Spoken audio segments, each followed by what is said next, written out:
Okay, I wanted to spend a few minutes talking briefly about correspondence literature.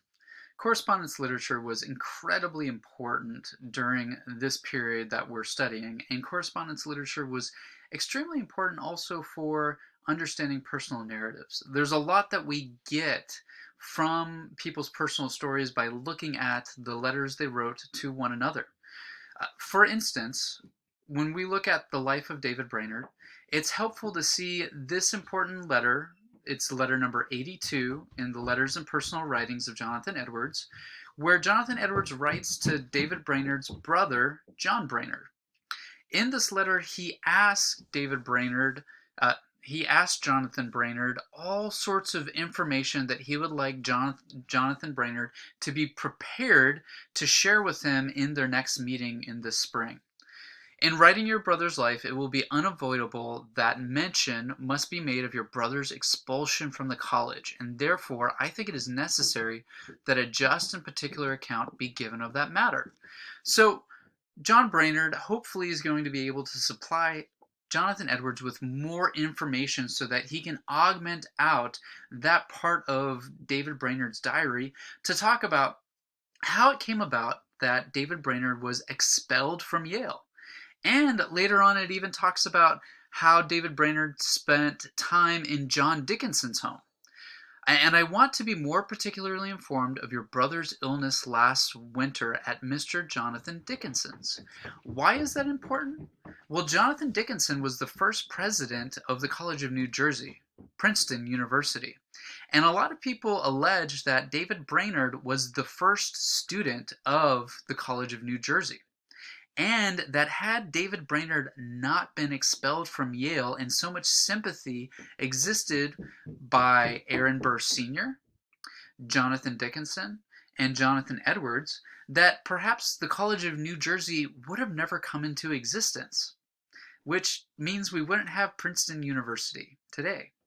So all of these details that are in here are super helpful for building out a little bit more of the story of David Brainerd.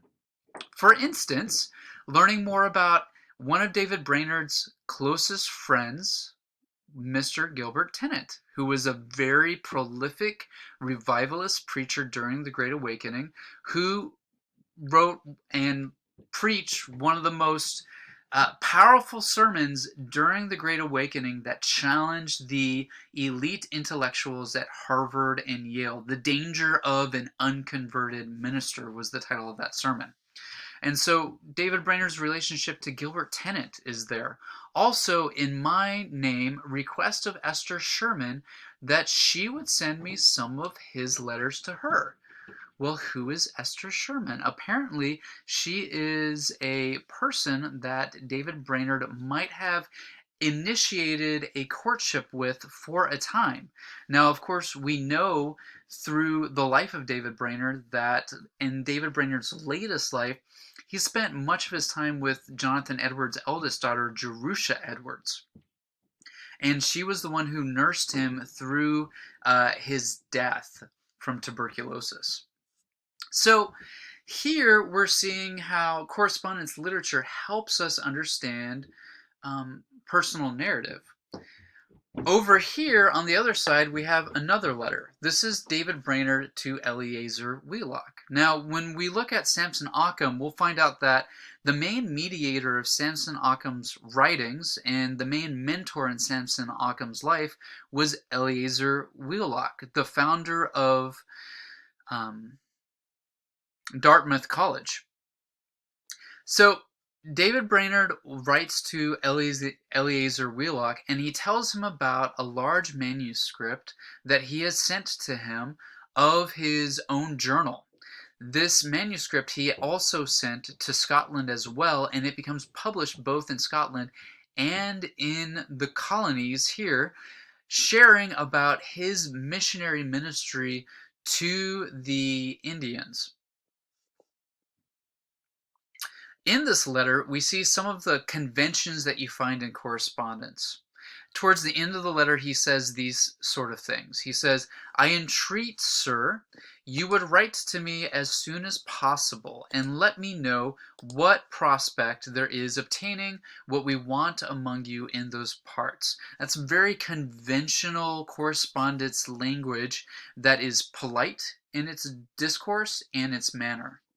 And then he also gives some facts about correspondence literature. The fact that on behalf of Mr. Pemberton, this correspondence could be paid, the postage of it could be paid if it were to be sent by post instead of through another avenue of passing the correspondence on. And then, of course, he closes by saying, please to give my duty to Mr. Williams and my respects to your dear spouse as well.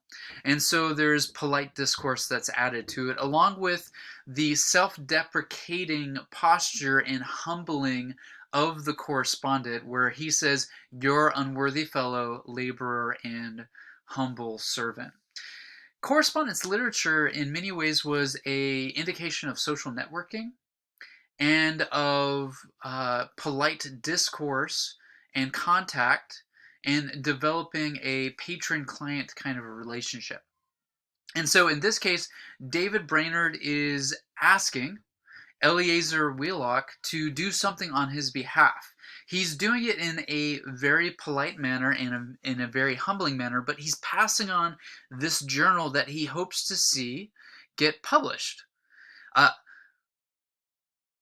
And here are some of the reasons for that. However, I have sent you this journal hoping 'twill be a means to animate and encourage Christians to do something toward this good work.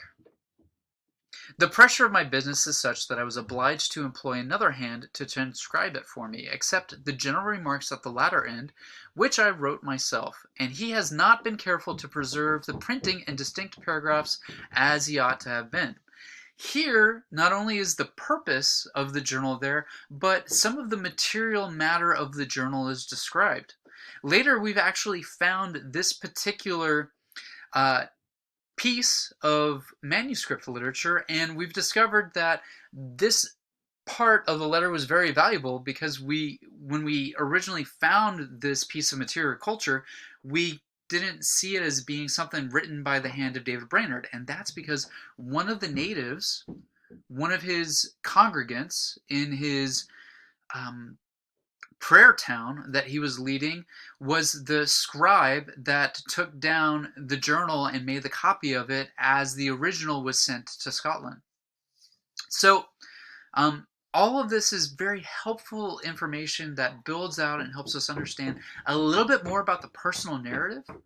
And understanding correspondence literature, the conventions around it, the methods that people use, the purpose of it is also going to be helpful for us as we continue to get to know each of these subjects and their associates and those who mediated their work in some sort of way.